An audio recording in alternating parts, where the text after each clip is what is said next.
जायकेदार chicken सब्जी पुलाव खाने के बाद घर वाले तो आपके हाथ ही चूम लेंगे, इस बात की तो मैं आपको गारंटी दूंगी क्योंकि ये बनता ही इतना टेस्टी है। तो सब्जी पुलाव बनाने के लिए मैंने डाला है ऑयल में अदरक लहसुन और शामिल कर दिया है चिकन। तो चिकन आप हड्डी वाला भी ले सकते हो, मैं यहाँ पर बोनलेस चिकन का इस्तेमाल कर रही हूँ। बस चिकन को भून लेंगे इतना कि इसका कलर चेंज हो जाए।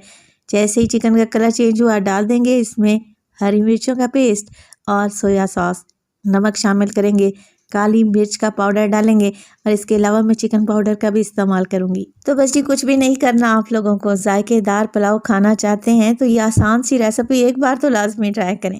बस चिकन को भून लिया है मैंने इतना कि ऑयल ऊपर आ गया है और देखें ऑयल जैसे ऊपर आ जाएगा डाल देंगे इसमें सब्जियां। सब्जियों में डाल रही हूँ मैं मटर, गाजर, बंद गोभी का भी इस्तेमाल करूँगी और शिमला मिर्च भी डालूँगी।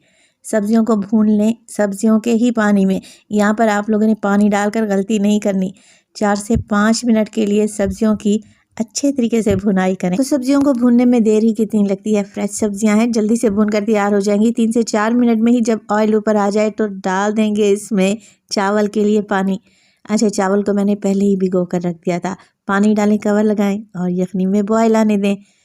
अब इसमें डाल देंगे भीगे हुए चावल, हल्के हाथ से मिक्स कर लेंगे और आखिर में डालेंगे लेमन जूस, जिससे चावल खिले खिले भी बनेंगे और जायका भी अच्छा आएगा।